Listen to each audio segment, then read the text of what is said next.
So good afternoon, everyone, and I hope you all had lovely lunch.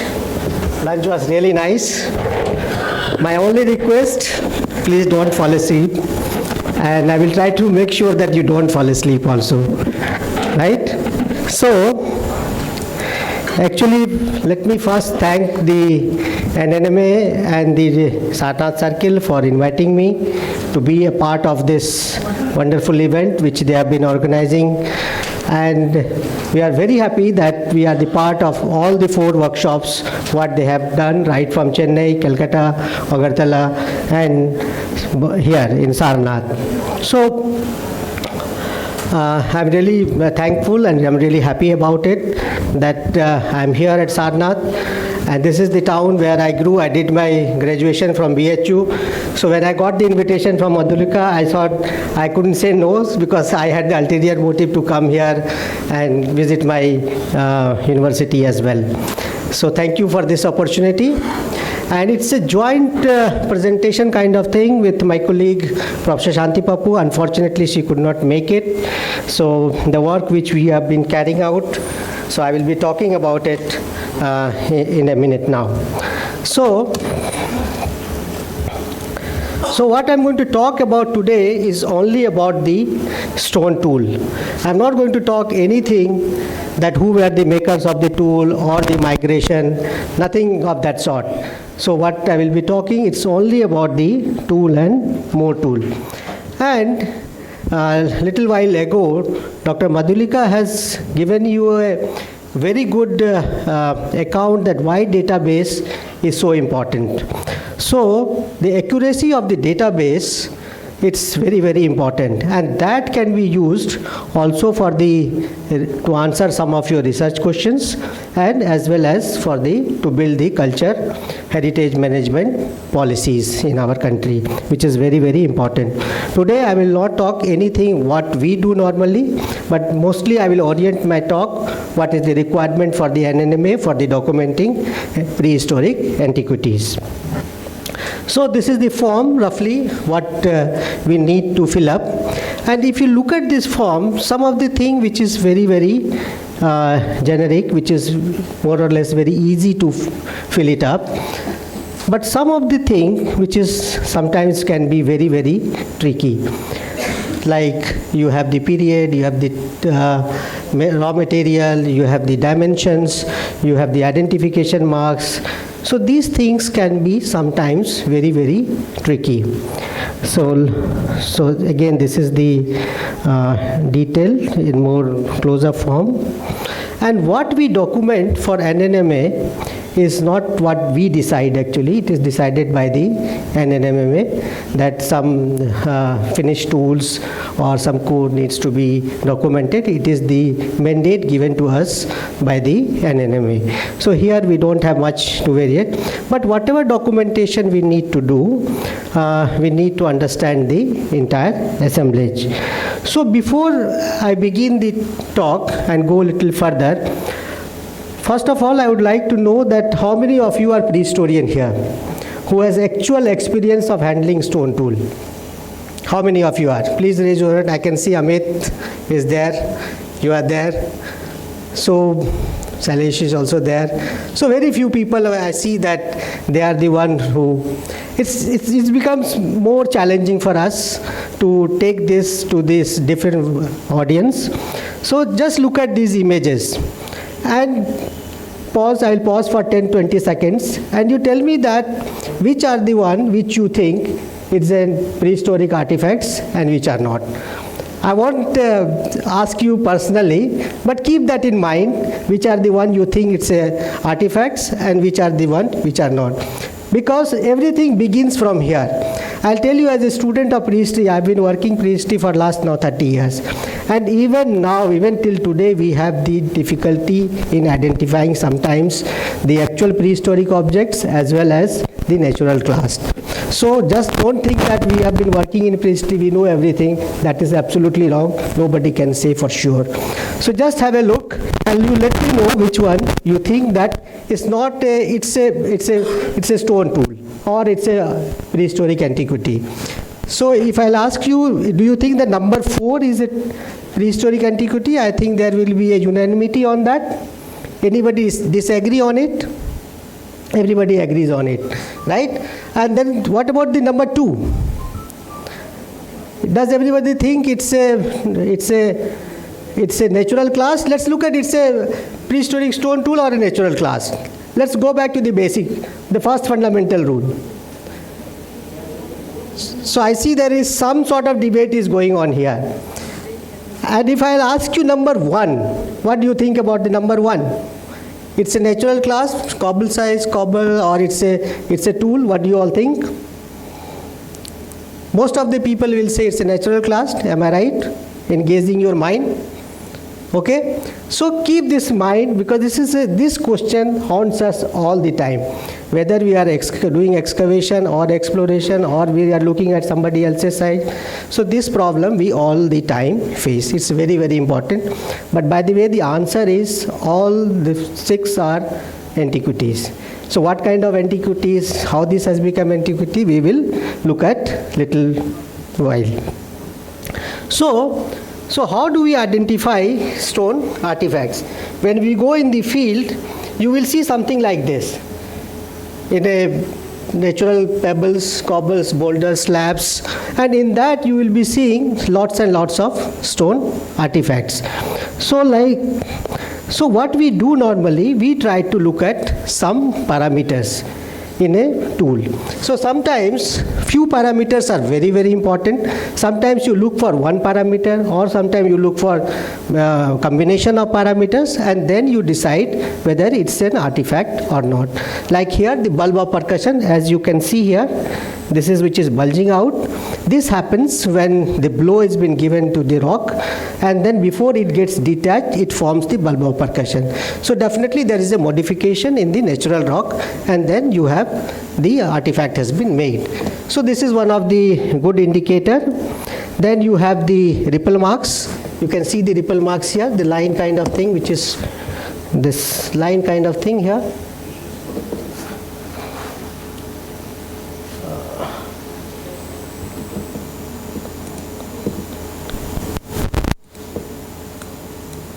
Nishant, you have this.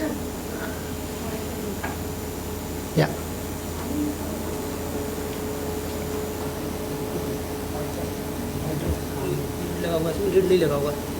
लगा दो. Any case, थोड़ा सा लगा देना. So you have this ripple marks, and this ripple marks is usually not visible if the raw material is of very coarse grain. Sometimes sandstone and all that, you will not be able to see this ripple mark. But if the raw material is very, very fine grained, like chert, chalcedony, this will be very, very clear. And this starts where the point of blow has been given. This will help you to identify whether it has been man-made or not. Okay?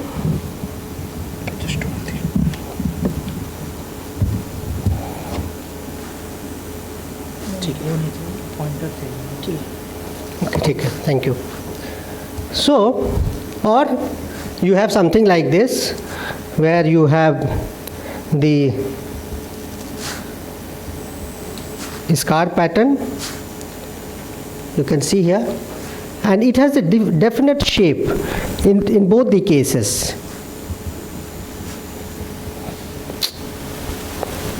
I'm sorry about this, but so you have this scar pattern, you can see, and it has a different shape of a hand axe.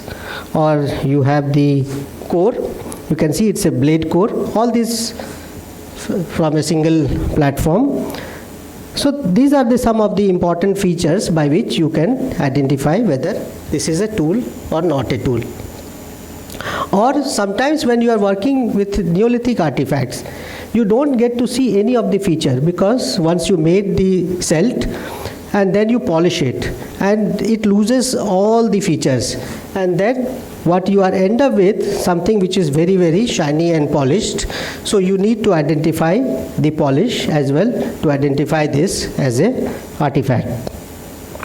So when I'm going to look at the stone tool or a prehistoric objects, I'm going to look under these following heads, like the context of the artifacts, the typology, the technology, cultural phases, state of preservation.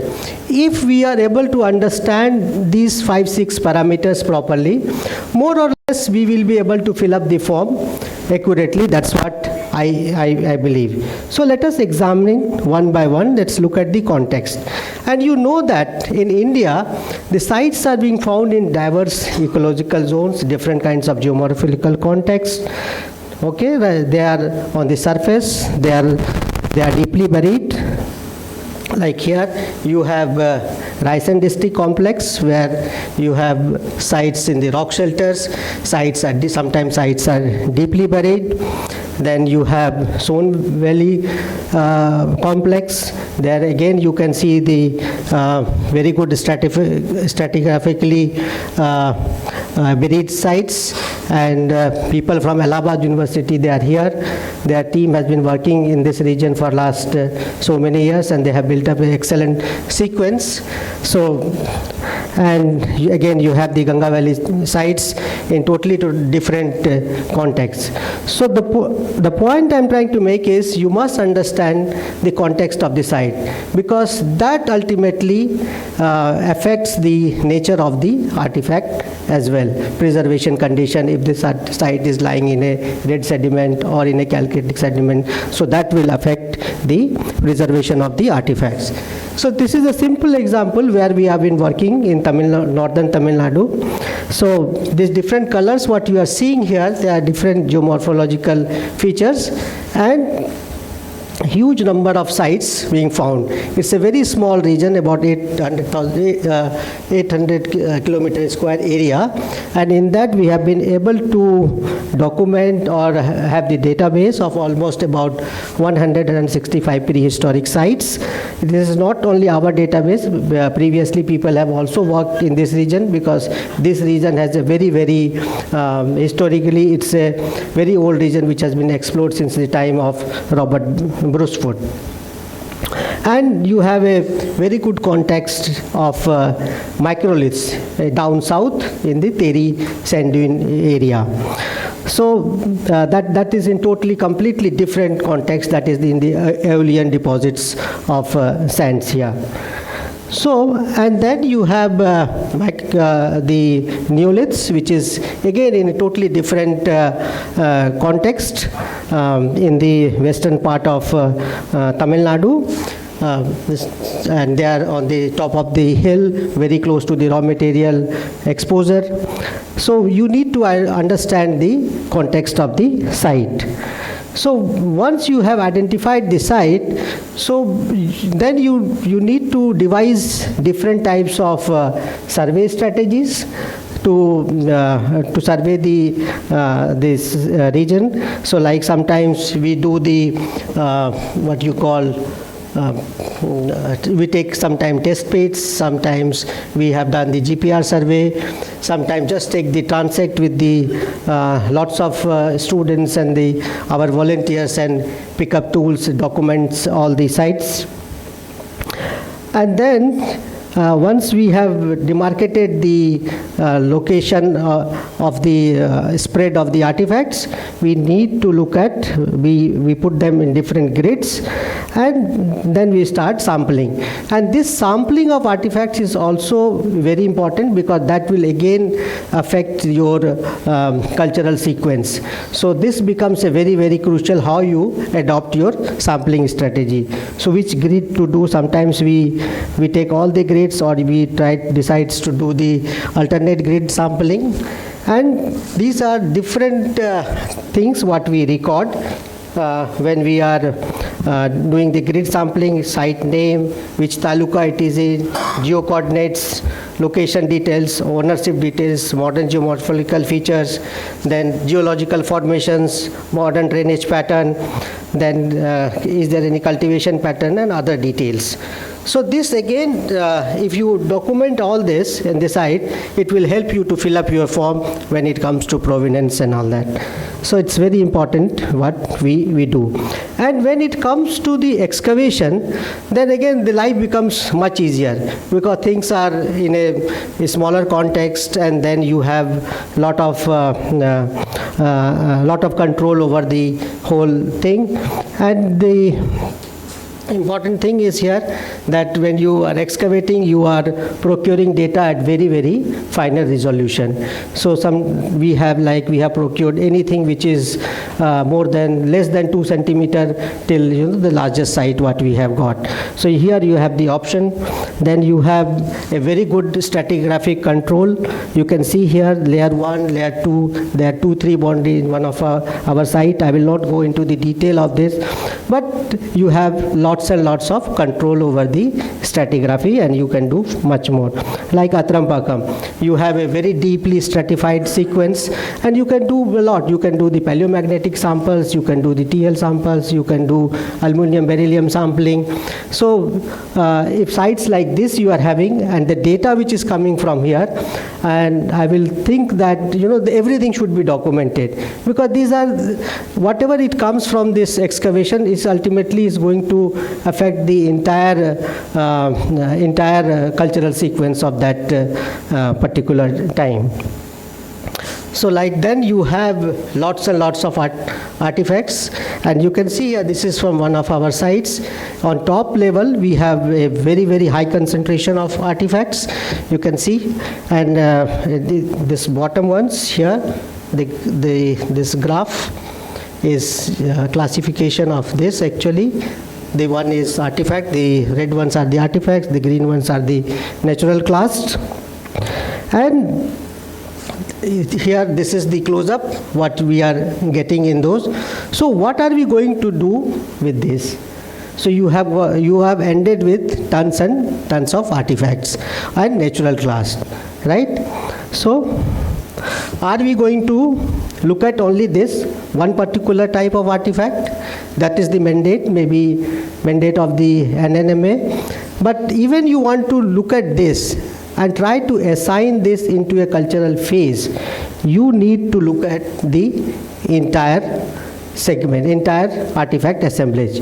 And if we don't do, then you will not be able to assign into a cultural phase, because now the days are over when you see that okay, this is hand axe, I put this in Acheulean, this is middle Paleolithic, but there are tools which is time transgressive. You will find hand axes in middle, you will find hand axes on Acheulean as well. So based on one fossil type, you cannot actually quantify, you cannot put them in a cultural sequence. That we must keep in mind.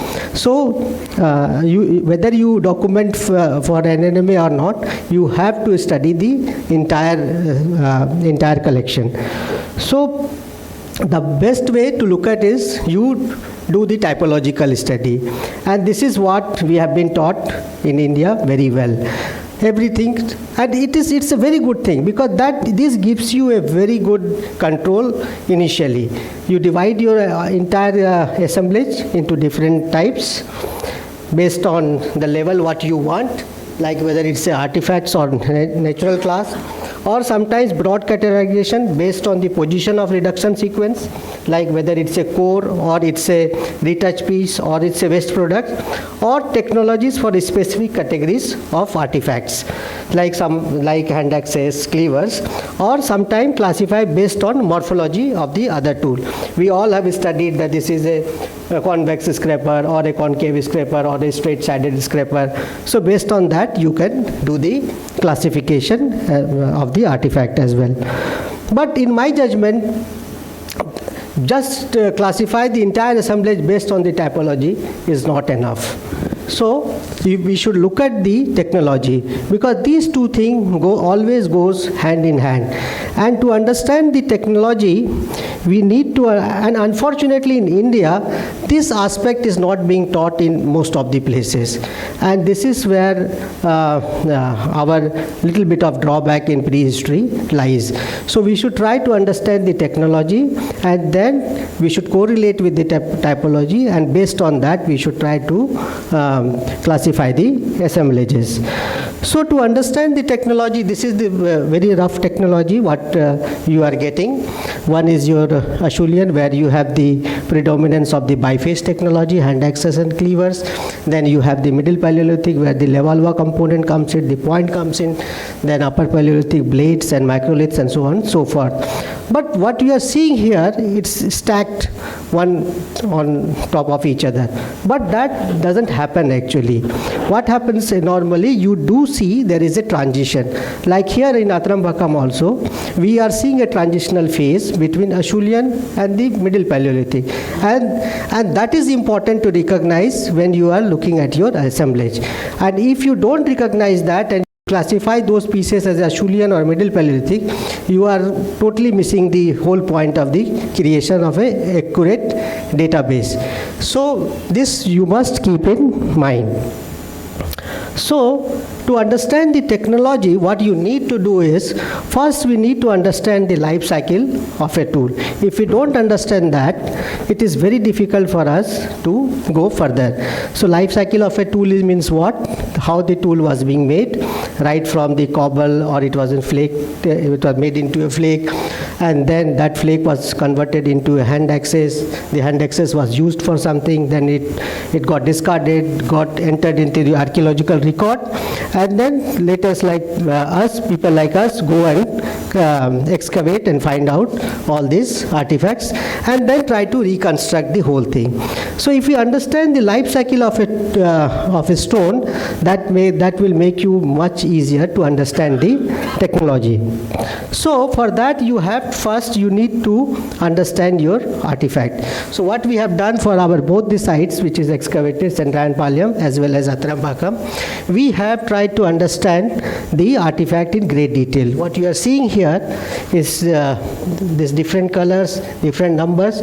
These are nothing but the scars what you are seeing on a hand axis and cleaver, and what is the relation between them, and this gives you an overall idea how this is being made.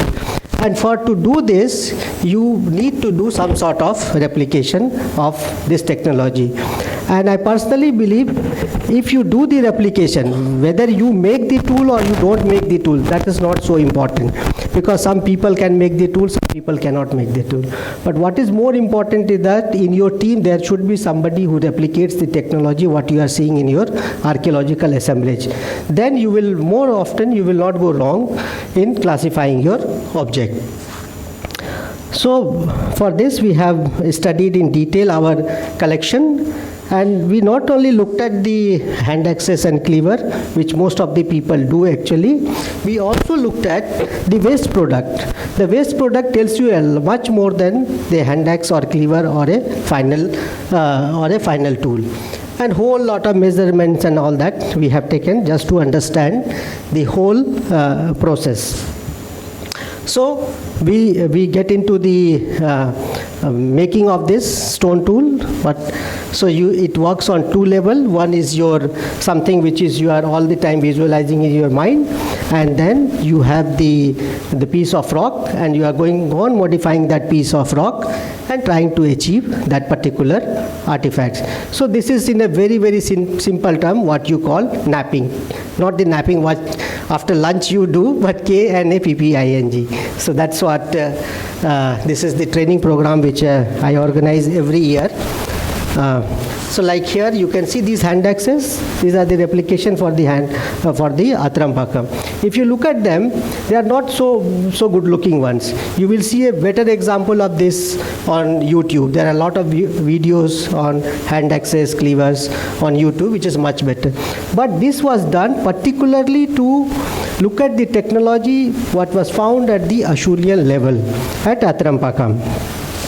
So we studied this, and then based on our study we have done the replication to understand the whole technology. So for this you need this portion I'll skip. The rock is very, very important, and in India mostly if you have this kind of rock is used you have the quartzite and sandstone, quartzitic sandstone. So these are the mostly used in the early time, Acheulean time. Then you have the chert and different siliceous raw material, limestone. Then you have sites on basalt. And then you have some sites on granite as well, like Lalitpur, which is not very far from here. So you need to understand the raw material of that assemblage, because that also you need to fill up in the form. And here, if you are not very sure about the raw material, there's no harm in taking the help of a geologist. In fact, I will recommend whenever you go for a prehistoric survey, you must have a geologist in your team, because there are these geomorphological features or this kind of thing you yourself will not be able to identify correctly, and it will make a lot of difference if you put in the database correctly or not.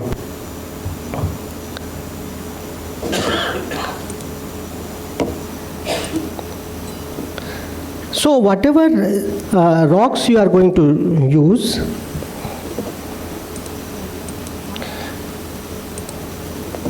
so those rocks has to have certain properties. If the rock doesn't have these properties, you will not be able to use them. So it has to be of correct shape and size. The rock has to be homogeneous, free from all the mistakes, and the rock has to be elastic. And more important is that the rock has to have a properties what we call the conchoidal fracture. That means you, in a very nutshell, if the rock has a conchoidal fracture, you can control the complete fracture. If it has a cleavage, you will not be able to control that. It will break in its own dimensions. Whereas if the rock has a conchoidal fracture, you will be able to fracture the way you want. And then you have so once you have selected the correct raw material, then the role of your skill, your angle, and the force comes into play. So if you look at this video, there's a big cobble size cast here, and this guy is trying to knock it off. Can you tell me what is wrong he is doing here? And he goes on hitting it and not being able to even make a dent on this. You see? What is happening here? What's wrong with this guy? He is stronger than me, but is not able to make a dent. Okay. So now you look at the other little video. This is me. The same rock, more or less. So you have a flake which is about 2.5 kilo. So the napping is nothing but all the time you are calculating in your mind, and that calculation will depend on all the time you will be adjusting your angle, you will be adjusting your force. So if you understand these two things, you can really nap any raw material. I have napped glass, I have napped obsidian, sandstone, quartzite, you name it, it's possible to nap if that rock has those fracture properties. So then sometimes you must be reading about different techniques by which the stone tool has been made, soft hammer techniques, the hard hammer techniques. So I will not go into the detail, forget this video also we have seen. But some of the techniques we must understand, because that techniques will help you in understand the entire assemblage. One of the important feature is the bipolar technique, where you have a piece of an anvil, and in that anvil you put your cobble or whatever size you want, and then give the blow directly at 90 degree, and this cobble will split into two halves. And when you will examine the two halves, that will have a different kind of feature. So this you correlate with your typology, it will help you to understand better your assemblage. So that's why this technological studies is so crucial to understand. So now you see here, in this case, like it has been split. This will have a totally different feature when you are actually flaking some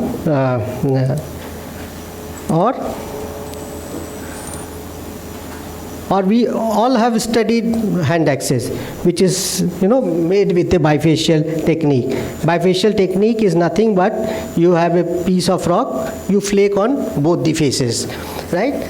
And you start, either you can start with a cobble or you can start with a flake, and there is a particular way by which you can go on flaking. So if you are using the bifacial flake, you remove one scar, turn it round, use the scar, other scar as a platform, and then you can flake on the other side, and you will be able to, at the end of this, you will be able to make a hand axe.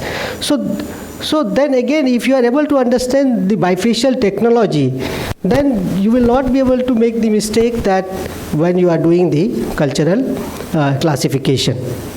Right? It goes on and on actually. So it takes about 1.5 hours to make a hand axe. This is, and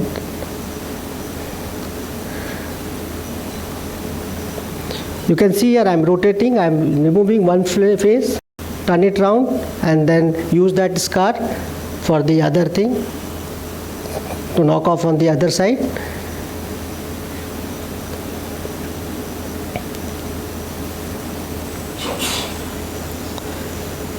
So after some times you achieve the shape and do the final shaping. So this is nothing but the bifacial technology. And the debitage which comes out, the debris which comes out, that also you need to study. And that is very, very interesting. So then you have this revolver technology, which is very, very advanced. So this I have taken from the net. The video of mine is, which is a bit longer, I won't play that. But here again you prepare your core in a manner, and you give one blow, and then you are able to take out the flake. That is the revolver flake. And then same thing for the blade production as well. So you can see this blade, in this case blade is produced with the help of indirect punch technique, and these are the things which you must be reading all the time in your literature, made with the direct punch, direct percussion, indirect punch, or with the pressure. And if you understand the features which comes out after the indirect percussion, the moment you will see the blade and somebody gives you elongated flake, and then you will be able to distinguish whether it has been made with the blade technology or it has not been, it's just an elongated flake. That mistakes you will not be able to make. So that is why you need to understand this technology in a great detail.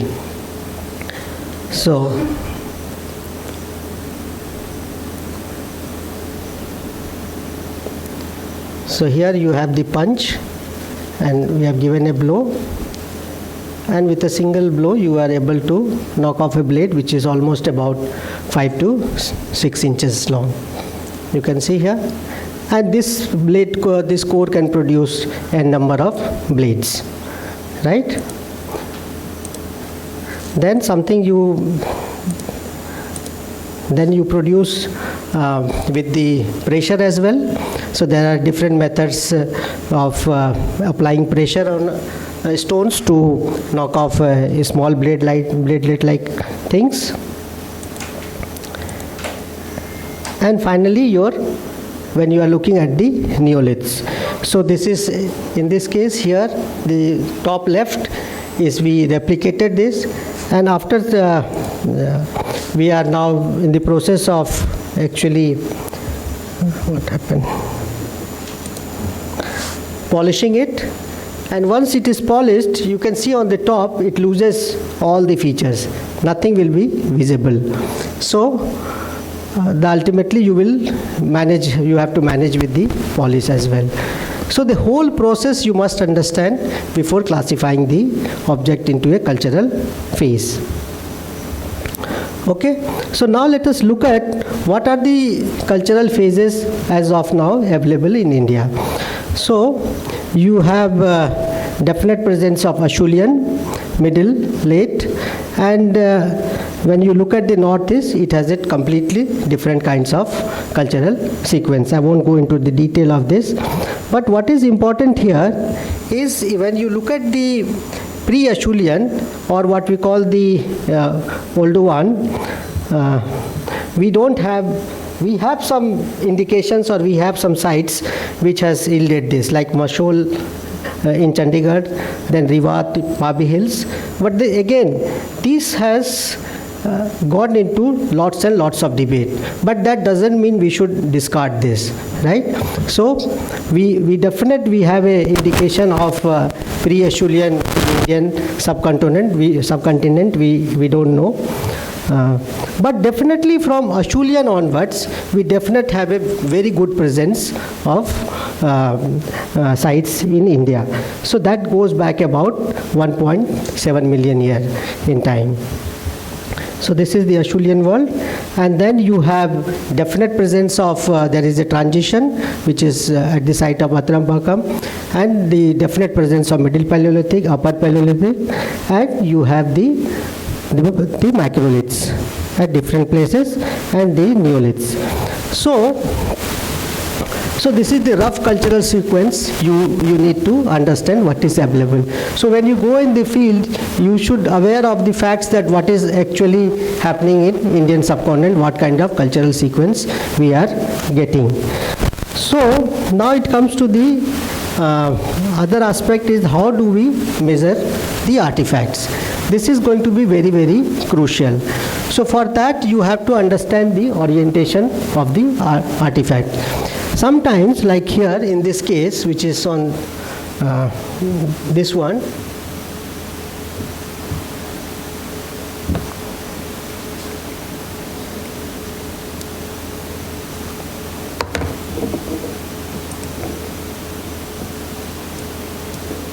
in any case, you orient it, and then you take the longest axis as a length, perpendicular to that is breadth, and the thickness.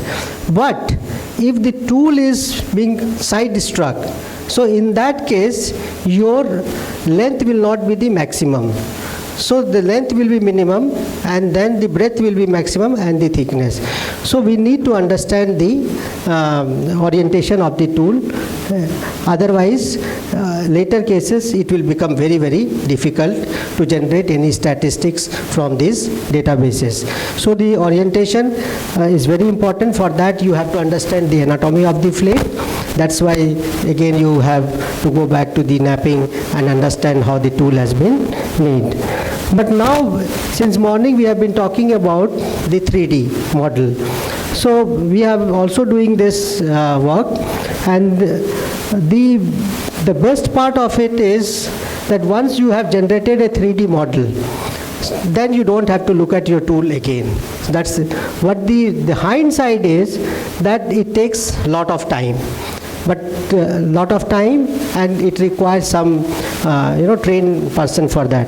So in our center, Dr. Prachi Joshi, who is my colleague, she is working on a Homi Bhabha fellowship to work on the hand access and generate all these 3D models. So what you can do with the model, that even is very, very interesting. So in this case, you have this solid surface model, wireframe surface model, and from this you can generate lots and lots of statistics. And this, like here in this case, you can see that different kinds of color you can see here at the edges, then sometime in the center. So you will be able to understand where this maximum flaking has gone into that. Plus, you can always, this kind of drawing you must have seen earlier in older publications when people drew. Now you can generate within a minute. And then if you look at the edges, you can see that how it has been made, whether it's been well made or it is more of a S in nature, so that means the symmetry will not be there. So all the things gets back into the technological aspect. And if you are able to define the shape much better than this. And this is what is being done all over the world nowadays. And your data can be compared now anywhere else. So you have the African data, you have the data from the Levant or the European hand access data. So same time, everybody is doing at the same parameters. So your data can also become a part of the global network, and then you can talk about the migration or whatever it is. So this is also very, very important what Manju sir and all that was telling. So this is the application of this 3D data what can be generated. Or I'm sorry, it's not working. Or you have the very good visualization of the 3D model itself. So now it brings me almost end of my presentation. I'm going to show you some of the photographs, and you need to look at these photographs in terms of issues related to abrasion, weathering, patination and incrustation if it is there on the tool as well, because this is another thing which we need to fill up the form, the condition of the artifact. If you look at any artifacts under these heads, you will be able to fill up that form as well. So now you look at number 1, number 2. Which one you think that it's a weathered piece? 1, 2, 3, 4, 5, 6. Which is a weathered piece, weathered artifact?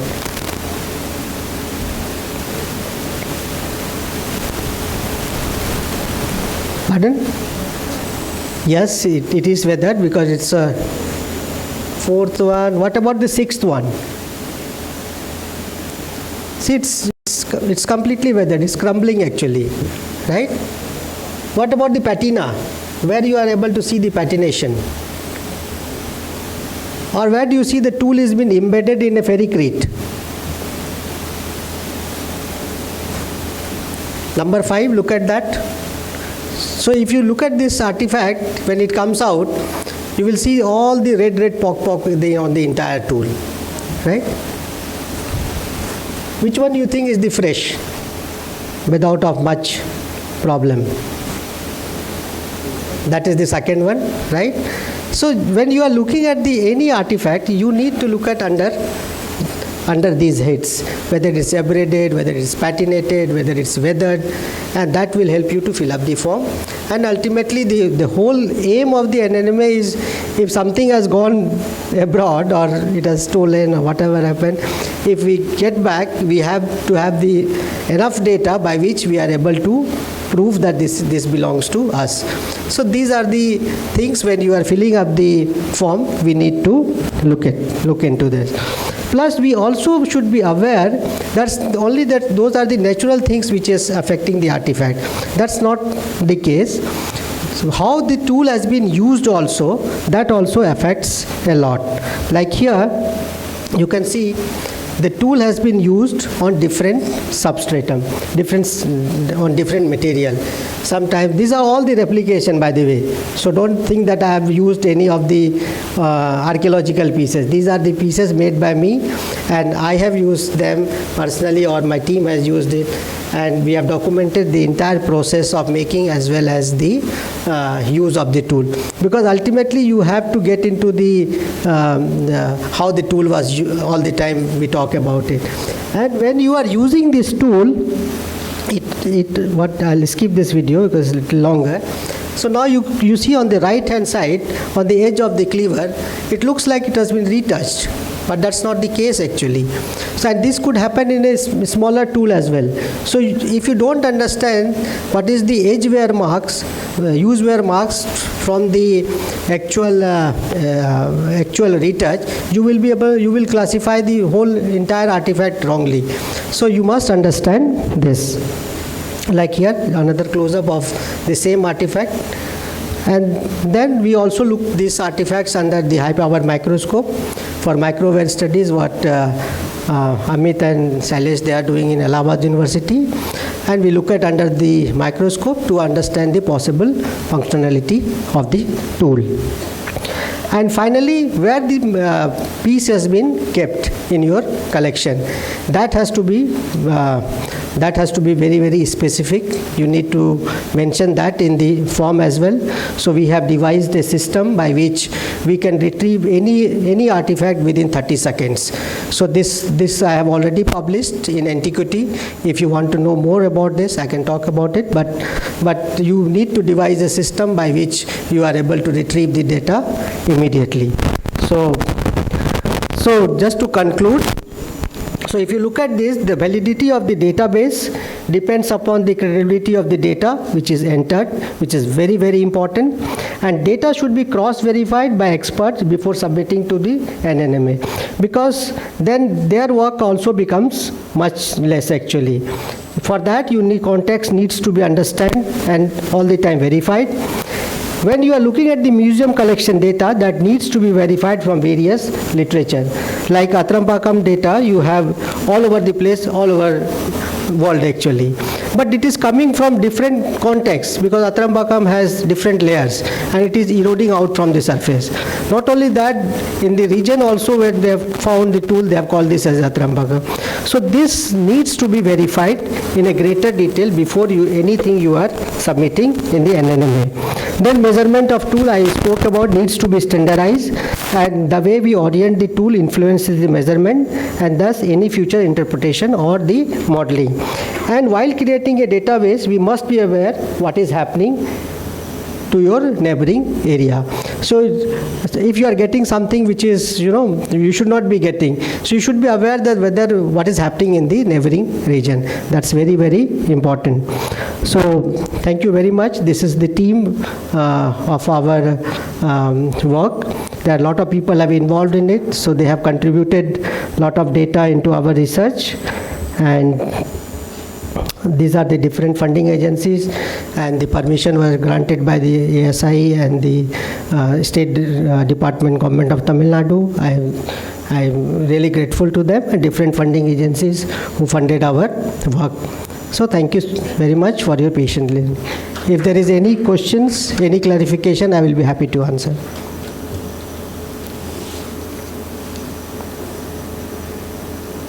Yeah. For example, a blade for you, and it is not originally flaked.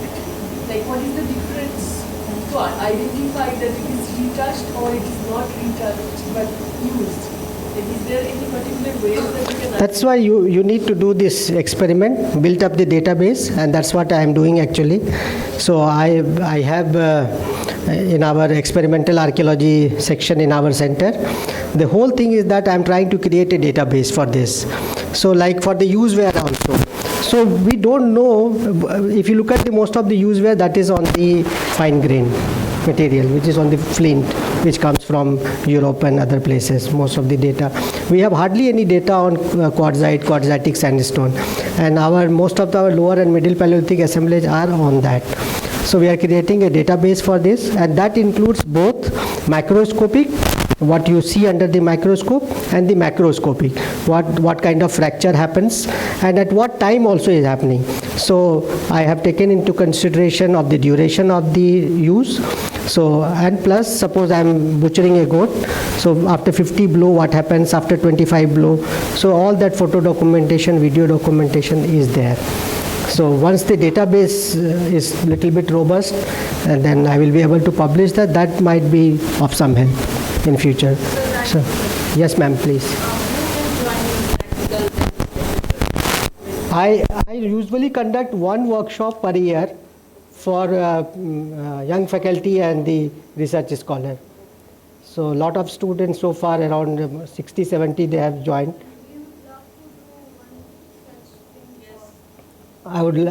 Yes, I would love to come and do it.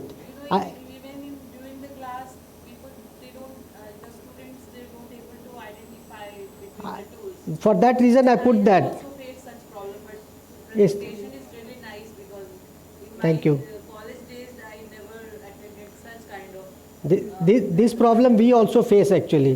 Whenever we go, and then that's why when it's. Yeah. Thank you. I'll keep you posted. Because in India, before Akhilesh and Shanti, there was hardly anybody who was doing these practical aspects of creating tools, which we always used to hear Thank you. that Europeans and France, people are doing lots of experimental archaeology in this subject, but hardly people were there who were doing this thing practically in India. We never thought that this is possible. And often we used to interpret, we can think it is there, so it must be a tool. Yes, that's true. All the time, Yeah. But now you know after cutting and after using the tool what kind of surfaces can emerge. If you are using it for vegetable, one kind of surface will emerge, and if you are using for meat cutting, one. If you are using it for cutting art or some scratching materials, then another kind of surface will emerge. It's really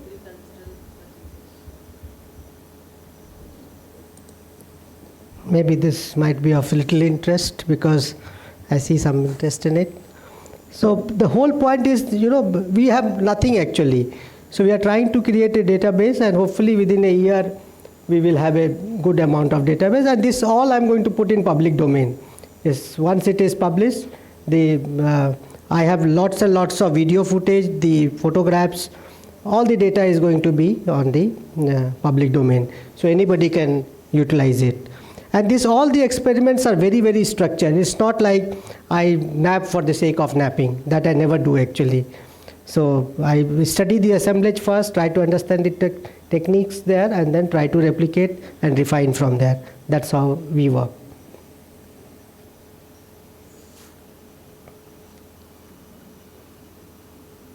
Any more question? I'll keep you all posted the moment I plan next workshop. In fact, I'm going to have a workshop from 27th.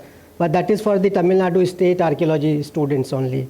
So 60 students are going to participate from 27th till 2nd. So, okay, thank you very much if there is nothing.